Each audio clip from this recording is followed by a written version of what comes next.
Hello friend, आज मैं BPSC previous year Bihar related question जो कि बीपीएससी में पूछे गए क्वेश्चन हैं प्रीवियस ईयर के, वो सारे मैं डिस्कस कर रही हूँ वन बाय वन। कल पार्ट 1 पढ़ाई थी, आज पार्ट 2 पढ़ा रही हूँ। और ज्योग्राफी से मैंने स्टार्ट किया है क्योंकि ज्योग्राफी का क्वेश्चन ज़्यादा आता है बिहार में। तो चलिए स्टार्ट करती हूँ। सबसे पहला question, Maithili language was started to develop during the reign of which of the following. Maithili language कब डेवलप्ड होना, किसके शासनकाल में डेवलप्ड होना स्टार्ट हुआ था? Karnat dynasty. When was Bihar first separated from Bengal presidency under the British rule India? Bihar कब बंगाल से सेपरेट हो गया ब्रिटिश रूल के टाइम में? 1912 में। ठीक है। In the context of Indian handicraft what is Sujini in Bihar? Sujini क्या है बिहार में? अ टाइप ऑफ एम्ब्रॉयडरी, एक डिज़ाइन होता है वो सुजीनी है। ठीक है। Consider following statement regarding Vikramshila university in Bihar. Vikramshila university के बारे में दिया गया ये 4 पॉइंट है और उसमें से हमको बताना है कि कौन सा गलत है।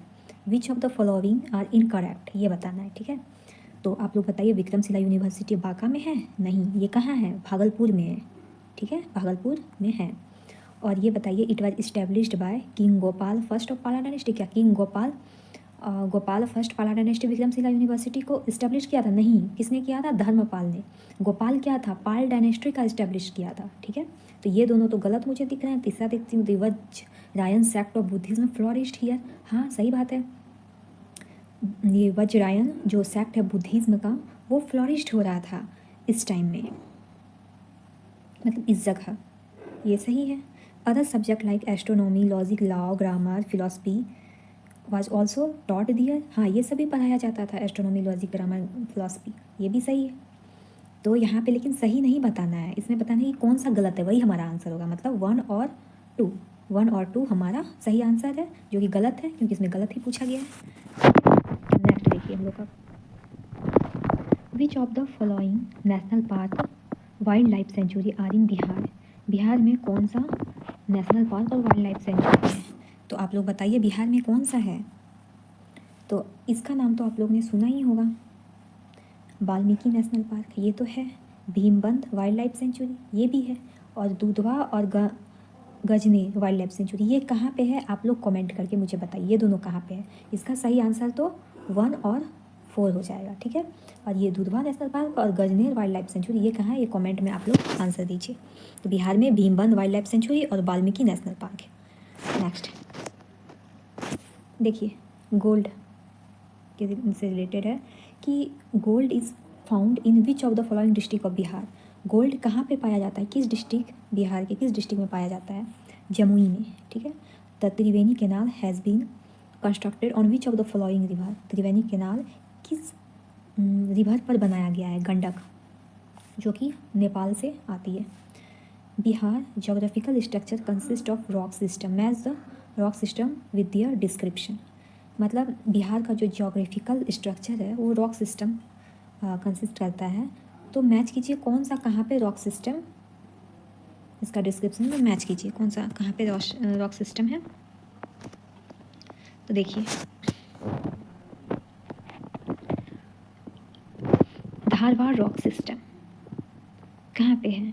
Vindhya rock system, quaternary rock system, tertiary rock system. देखिए, धारवाड़ रॉक सिस्टम कहाँ पे है? ये है ए का 3, बी का 4, सी का 1, डी का 2। तो धारवाड़ रॉक सिस्टम कहाँ है? Part of the oldest archaean rock system, ये सबसे पुराना रॉक सिस्टम है। विंध्या रॉक सिस्टम कहाँ है? ये sandstone, limestone, dolomite, quartzite, shale are the main component. मतलब ये सब जहाँ पे मिलेगा, sandstone, limestone, dolomite, quartzite, तो विंध्या रॉक सिस्टम है। ठीक है। और धारवाड़ सबसे पुराना है। क्वाटरनरी रॉक सिस्टम ये क्या है? Created by the rapid depositions of alluvium by Himalayan and peninsula river. ये किया जाता है डिपोजिशन बहुत सारा जब एल्यूवियम का होता है। एक्चुअली मैं अभी ऑफिस में हूँ, यहीं पे आप लोग को मैं ये पढ़ा रही हूँ, तो इसीलिए मुझे स्लो बोलना पड़ रहा है। देखिए, टर्शरी रॉक सिस्टम क्या है? टर्सरी रॉक सिस्टम क्या है? Can be found in west Champaran district. Tertiary rock system west Champaran district में पाया जाता है। ठीक है, वेस्ट चंपारण हम लोग का बिहार का मैप भी मैं पढ़ाऊंगी, उसमें आप बताऊंगी कि वेस्ट चंपारण कहाँ पे। अभी याद कर लीजिए, टर्सरी रॉक वेस्ट चंपारण में। क्वार्टिनरी रॉक सिस्टम, ये क्वार्टिनरी रॉक सिस्टम ये created by the rapid depositions of alluvium by Himalayan and peninsular river. Himalayan और पेंसुलर रिवर के द्वारा जो डिपोजिशन होता है एल्यूवियम का, उसको क्वार्टिनरी रॉक सिस्टम। तो धारवत, पुराना, विंध्या जितना लाइमस्टोन, डोलोमाइट, क्वार्जाइट जितना होता है वो सब हो गया। क्वार्टिनरी जो डिपोजिशन होता है हिमालयन पेंसुलर रिवर का, उससे होता है। Tertiary rock system west Champaran में पाया जाता है। ठीक है, अब नेक्स्ट देखिए हम लोग क्या देखते हैं। The average height of Kosi plain from the mean level is. Average height क्या है कोसी प्लेन का मीन लेवल से? 30 मीटर। ठीक है, याद कर लीजिए इसको, मीन सी लेवल से 30 मीटर है कोशी प्लेन का। The Buxar movement in Bihar during 1937-38 was organised by whom. एक मूवमेंट एक लगाई है ड्यूरिंग 1937-38, वो किसके द्वारा ऑर्गेनाइज किया गया था? स्वामी सहजानंद सरस्वती। तो बक्सर मूवमेंट, आप जैसा प्रोनाउंसिएशन कर सकते हैं, बक्सर मूवमेंट ये 1937-38 में ऑर्गेनाइज किया गया था स्वामी सहजानंद सरस्वती के द्वारा। ठीक है, हम नेक्स्ट देखते हैं। ये हो गया, ये हो गया। Next, the Dutch east India company established it's factory in Patna. Dutch कब अपना फैक्ट्री, डच जो ईस्ट इंडिया कंपनी था, कब इस्टेब्लिश किया था अपना फैक्ट्री पटना में? 1632 में। ठीक है, quit India movement 1942 witness significant contribution from leader of Bihar. Quit India movement जो 1942 में हुआ था, उसमें बिहार के लीडर कौन कौन कंट्रीब्यूट किए थे? Which prominent Bihar leader was known as the Bihar Kesari. और कौन सा बिहार के लीडर को बिहार केसरी कहा जाता था? And actively participated in quit India movement, और जो कि पार्टिसिपेट किए थे quit India movement, Shri Krishna Singh. ठीक है, तो श्री कृष्ण सिंह जो थे वो क्विट इंडिया मूवमेंट जो 1942 में हुआ था, इसमें बिहार की तरफ से बिहार केसरी भी कहा जाता है, ये पार्टिसिपेट किए थे। अब नेक्स्ट क्वेश्चन हम लोग देखते हैं क्या है। The cook from Bihar who save Mahatma Gandhi's life from a murder attempt bye food poisoning in 1917 was बतक मियान। कौन सा कुक था बिहार का जो कि सेव किया था महात्मा गांधी के लाइफ को, जो कि अटेम्प्ट किया गया था उनको फूड पॉइजनिंग में 1917 में? वो कौन था? बतक मियाँ। ठीक है, बतक मियाँ, ऐसे बत्तख से याद कर लो, ज़्यादा याद रहेगा। बत्तख वो जो वाइट कलर का एक बर्ड होता है। अब नेक्स्ट क्वेश्चन देखिए, इसमें क्वेश्चन है जो कि बहुत इंपॉर्टेंट है। अ पंचायत समिति operate a Panchayati Raj structure eight which level? Block level system. Panchayat समिति पंचायती राज स्ट्रक्चर इस लेवल पे ऑपरेट करता है, ब्लॉक लेवल बॉडी है ये। ड्यूरिंग द सॉल्ट सत्याग्रह के टाइम में the people of Bihar choose to make salt as well as protest against the government for what? Salt Satyagraha के टाइम में पीपल जो बिहार का था, जो सॉल्ट बनाया था as well protest against government, chaukidari tax के लिए प्रोटेस्ट किया था। सॉल्ट सत्याग्रह में बिहार की तरफ से चौकीदारी टैक्स के लिए किया गया था, ये बिहार के पीपल ने ये प्रोटेस्ट। द इलेक्टेड गवर्नमेंट, ज़्यादा नहीं है, कम ही है, क्योंकि मैं भी ऑफिस में हूँ ना, तो मैं सोचती हूँ जल्दी जल्दी कंप्लीट कर लूँ, नहीं तो क्या काम आ जाए। The elected government of Bihar from, जो इलेक्टेड गवर्नमेंट है जो बिहार का, formed by Shri Krishna Singh. The elected government of Bihar formed by Shri Krishna Singh resigned in February 1938 for what reason? Due to releasing political prisoner। जो इलेक्टेड गवर्नमेंट था बिहार का, फॉर्म किया गया था, श्री कृष्ण सिंह रिज़ाइन कर दिया इन फरवरी 1938 को। क्या पर्पस था? क्योंकि due to releasing political prisoner, क्योंकि रिलीज़ किया था पॉलिटिकल प्रिजनर को, जो पॉलिटिकल प्रिजनर था उसको रिलीज़ कर रहा था, उसके वजह से जो बिहार के जो गवर्नमेंट थे श्री कृष्ण सिंह, वो रिज़ाइन कर दिए थे फरवरी 1938 को।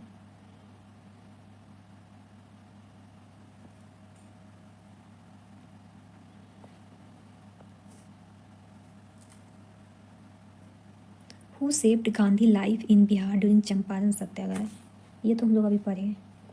कौन सेव किया था गांधी के लाइफ को बिहार में चंपारण सत्याग्रह में? बतक मियाँ ने, ठीक है। Who led the farmer in Bihar during the national cooperation movement, कौन लीड कर रहा था फार्मर को बिहार में नॉन कोऑपरेशन मूवमेंट के टाइम में? स्वामी विद्यानंद लीड कर रहे थे, ठीक है। Who founded Swaraj party in Bihar, Swaraj party का फॉर्मेशन बिहार में किसने किया था? Shri Krishna Singh. Who proposed to Humayun that if he was allowed to take over Bengal he would surrender Bihar and pay an annual tribute of 10 lakh dinar. Sher Khan. Who proposed to Humayun that if he was allowed to take over Bengal? किसने हुमायूं को बोला था कि अगर वो allow करेंगे बिहार को लेने के लिए तो ही वुड सरेंडर बिहार एंड पे, वो बिहार को भी सरेंडर कर देगा और एनुअल ट्रिब्यूट कर देगा 10 लाख दिनार का। तो ये शेर खान ने हुमायूं को प्रपोज किया था कि अगर ये अलाउ करते तो take over Bengal, he would surrender Bihar, pay an annual tribute of 10 lakh दिनार। शेर खान, ठीक है। Vikramshila university establish by whom, अभी हम लोग ने देखा था गोपाल, जो गलत लिखा था धर्मपाल होगा, ठीक है। Who among the following was the first governor of Bihar, पहला गवर्नर कौन है बिहार का? James David Sipton, sir James David Sipton, ठीक है, पहला गवर्नर है बिहार का। अब नेक्स्ट क्वेश्चन देखते हैं। Who was the author of Mahatma Gandhi and Bihar some reminiscence, ये बुक का ऑथर कौन है? डॉक्टर राजेंद्र प्रसाद, 1949 में इन्होंने लिखा था Mahatma Gandhi and Bihar some reminiscence. Who is the oldest church in Bihar, sorry which is the oldest church in Bihar, कौन सबसे पुराना चर्च है बिहार का? पादरी की हवेली, ठीक है, पादरी की हवेली। What was the region south of Ganga called in ancient time, Ganga के साउथ रीजन को क्या कहा जाता था एंशियंट टाइम में? मगध, ठीक है। In 1940 Patna women's college was established by which of the following society, Patna के वोमेंस कॉलेज का इस्टेब्लिशमेंट कौन से सोसाइटी के द्वारा किया गया था 1940 में? Sisters of the apostolic Carmel, sisters of the apostolic Carmel, ठीक है। 1940 में पटना के वोमेंस कॉलेज इस्टेब्लिश्ड किया गया था सिस्टर्स ऑफ द एपोस्टोलिक करमेल। देखिए इतना सारा क्वेश्चन हमने पढ़ा, इसी तरह मैं डेली सीरीज लाया करूँगी।